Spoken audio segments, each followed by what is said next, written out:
have a few minutes before these kids come and bother me while I'm doing work. I only got 4 minutes. Yes? Can you clear this? I'm busy.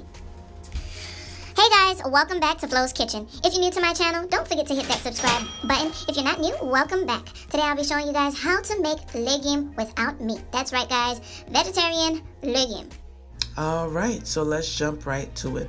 These are the ingredients that you will need for this recipe. You need about a cup of diced tomatoes, 1 cup of carrots, you need a medium bush of spinach, and 1 medium cabbage. Alright, you also need some tomato paste. Here I just put aside the cabbage because I won't need it for this step, and then I'm just going in with my knife and cutting up all of that spinach. Of course, spinach shrinks, so it won't be a lot. It may look like it's a lot, but it's not. This is a pretty small recipe because it's for me and my family. All right, so now the next step is to go ahead and take that cabbage that you had placed to the side, and you want to make sure you clean it and rinse it off thoroughly. Okay, you want to make sure if there's any dirt particles. Sometimes when I have fresh vegetables that I'm cleaning, I'll find an insect in there. You want to make sure you take off every layer of that cabbage, and you want to clean it thoroughly. Okay guys, just like so. Very simple. Now you want to go ahead and place your cabbage inside of a boiling pot of water. This will help the cabbage get tenderized. This will help the cabbage cook, of course, and you can kind of gauge how cooked you want your cabbage. Here I'm going in and I'm straining the cabbage. I like it to have a little texture to it. I like it when it's a little hard. Some people prefer it to be very mushy. When I'm making legume, this is how I prefer the texture to be. So now you want to go ahead and take something to smash it up. I'm just taking a whisk and I'm making sure that I cut it up a little bit. Although I like it to be nice, like have a nice little texture as far as tender. I don't really like it to, I really don't like the large chunks of cabbage in there, if that makes any sense. So now in a separate pot, you want to go ahead and drop in about 1 tablespoon of oil, and then you want to drop in your 1 cup of diced tomatoes, just like so.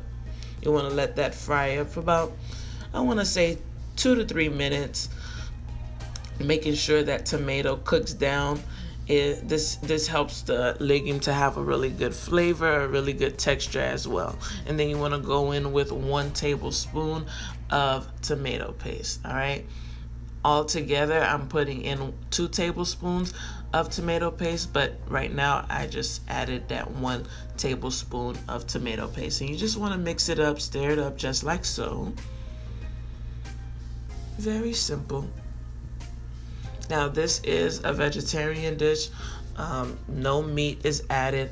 If you guys are interested in seeing how I do add, how I make legume with meat or a seafood legume, please comment down below. I will make sure I upload and I create a video like that in my upcoming projects. All right, so I did add my little secret ingredient. It's not épice, but for legume you can add épice. If you have not seen my épice video, be sure to go check it out. I'll add it into the description box, and I'll put it somewhere at the top so you guys can be able to click on it. All right, I added my cabbage, and now I'm mixing it up. You see how beautiful it is. So the key to making legume, for me, I found tips and tricks along the way, guys. I know if there's some Haitians out there, they'll tell you that's not how to do it, but you'll get the same results by doing it this way. So I like to put a lot of tomato paste inside of the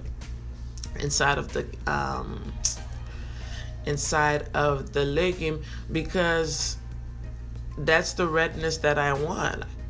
I kind of gauge how much tomato paste I put in it depending on how red I want it, if that makes any sense.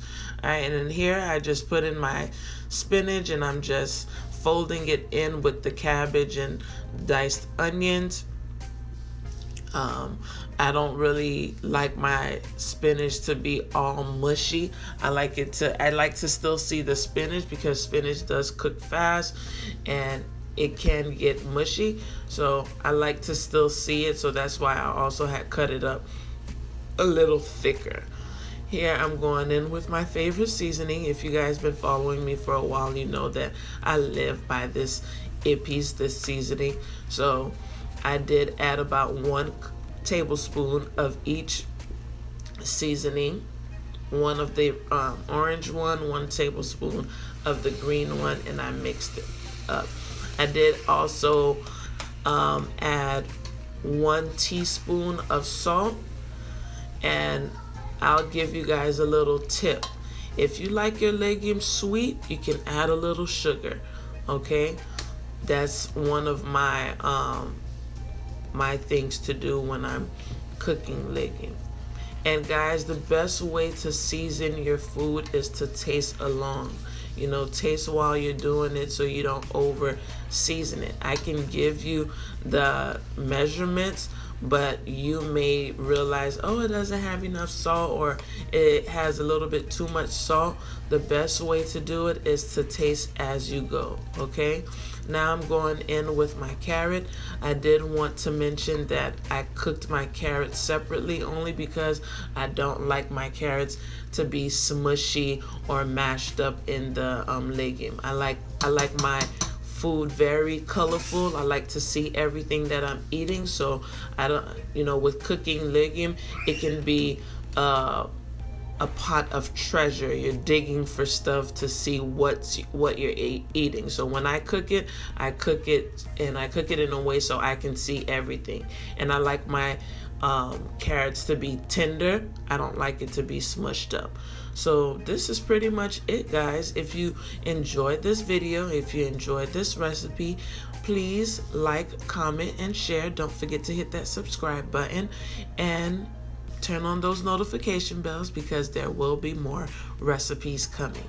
Thank you so much for your time. Have a wonderful day. Bye-bye.